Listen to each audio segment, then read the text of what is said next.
ఇక్కడ red colour కనిపిస్తున్న subscribe అనే బటన్ ప్రెస్ చేయండి, ఆ పక్కన వచ్చే బెల్ బటన్ కూడా ప్రెస్ చేయండి. ఇలా చేయడం ద్వారా ఎప్పుడు సేవకు మిస్ కారో. ఈ వీడియోని అయితే తప్పకుండా లైక్ చేయండి, అలాగే మీ ప్రతి ఫ్రెండ్కి ఫేస్బుక్ ద్వారా వాట్సాప్ ద్వారా మన వీడియోస్ని షేర్ చేయండి.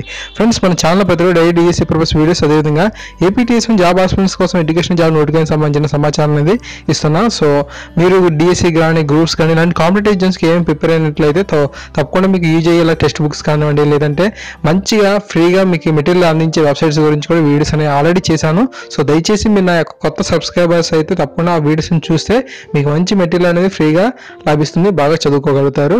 ఈరోజు టాపిక్లోకి వెళ్ళినట్లయితే ఈరోజు మంగళవారం నాడు ఈ యొక్క ఆంధ్రజ్యోతి పేపర్లో మనకి ఒక మంచి గుడ్ న్యూస్ అనేది రావడం జరిగింది ఆంధ్రప్రదేశ్లో ఉన్న వారికి. సో కొలువుకు వేలాయే డిఎస్సి సహా 15,000 పోస్టుల భర్తీకి రంగం సిద్ధం. 3 రకాల రిక్రూట్మెంట్లకు సన్నద్ధం అనేది జరిగింది.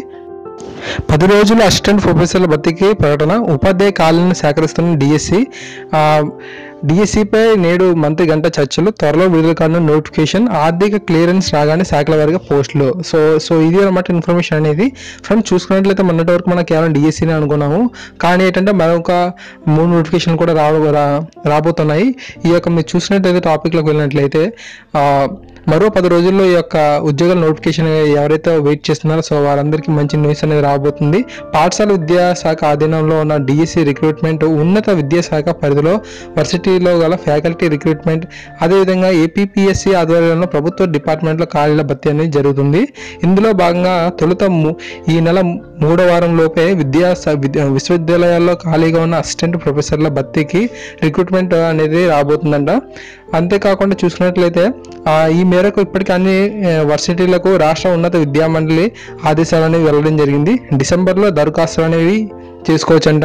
సో జనవరిలో సంక్రాంతిలాగా ఏపీపీఎస్సీ ద్వారా స్క్రీనింగ్ టెస్ట్ నిర్వహించాలని భావిస్తున్నారు. సో ఇది ఫ్రెండ్స్, చూసుకున్నట్లయితే మనకి ఈ యొక్క డిసెంబర్లో మనకి ఈ యొక్క దరఖాస్తులను స్వీకరిస్తారు. అదేవిధంగా మనకి జనవరిలో అంటే సంక్రాంతి ఆ టైంలో మనకి ఈ యొక్క రిజల్ట్స్ గురించి అంటే ఎగ్జామ్ అనేది కండక్ట్ చేయాలని ప్లాన్ అయితే చేస్తున్నారు. సో అన్నిటికీ అన్నమాట డిఎస్సి కానివ్వండి, ఆ యొక్క మిగతా పోస్టుల గురించి కానివ్వండి, ఇదంతా ఇన్ఫర్మేషన్ అయితే ఈరోజు రావడం జరిగింది. ఇక్కడ మీరు చూడొచ్చు. సుప్రీంకోర్టు తాజాగా కోరిన నివేదిక ప్రకారం చూసుకున్నట్లయితే రేషనలైజేషన్ ముందు ఎన్ని పోస్టులు ఉన్నాయి, ఆ తర్వాత రేషనలైజేషన్ పూర్తయిన తర్వాత ఎన్ని పోస్టులు ఉన్నాయి అని చెప్పి ఒక సుప్రీంకోర్టు అడగడంతో సో జిల్లా విద్యాశాఖ అధికారులు అన్ని కలెక్ట్ చేయడం జరిగింది సమాచారం అంతా. కొద్ది రోజులు ఈ ప్రక్రియ సాగుతుంది. రిటైర్మెంట్ ఖాళీలను కూడా పరిగణలోకి తీసుకొని రాబోయే 2 ఏళ్లలో ఏర్పడే ఖాళీలను కూడా కలిపి నికరంగా ఉండే ఖాళీ వివరాలను సేకరిస్తున్నారు. సో ఇప్పటి వరకు ఉన్న పోస్టులే కాదండి, ఈ యొక్క 2 ఏళ్లలో మరలా ఎంతమంది రిటైర్డ్ అయిపోతారో సో వాళ్ళ ద్వారా కూడా ఎన్ని ఖాళీలు ఏర్పడతాయి, సో మొత్తం డీటెయిల్స్ అనేది సేకరించడం జరుగుతుంది. ఈ వారాంతానికల్లా ఉపాధ్యాయ ఖాళీలను ప్రభుత్వానికి సుప్రీంకోర్టుకి పంపిస్తామని పాఠశాల విద్యా కమిషనర్ కె సందేరాన్ని తెలిపారు. సో ఈ విధంగా వచ్చిన డేటా మొత్తాన్ని కూడా మనకి ప్రభుత్వానికి అదేవిధంగా సుప్రీంకోర్టుకి పంపిస్తారంట. ఈ విధంగా సందేరాన్ని తెలపడం జరిగింది. ఈ నేపథ్యంలో మంత్రి గంటా శ్రీనివాసరావు మంగళవారం ముఖ్యమంత్రిని కలిసి కొత్త డిఎస్సి నిర్వహణపై చర్చించనున్నారు. సో ఇది అనమాట ఈ యొక్క రోజున మనకి గంటా శ్రీనివాసరావు గారు ముఖ్యమంత్రి ఎప్పుడు ఇవ్వాలి నోటిఫికేషన్ అనేది అనే విషయం మీద టాపిక్ మీద చర్చించడం జరుగుతుంది. ఇక ఏపీపీఎస్సీ కొత్త నోటిఫికేషన్ కూడా త్వరలో విడుదల కానున్నాయి. రాష్ట్రంలోని వివిధ ప్రభుత్వ విభాగాల్లో ఉన్న ఖాళీలను భర్తీ చేసేందుకు ఆర్థిక శాఖ క్లియరెన్స్ ఇవ్వాల్సి ఉంది. సో ఆర్థిక శాఖ ఎప్పుడైతే ఇచ్చిందో సో ఇవ్వాల్సి ఉందో సో అప్పుడైతే మనకి ఈ యొక్క నోటిఫికేషన్లు కొత్తగా వస్తాయంట.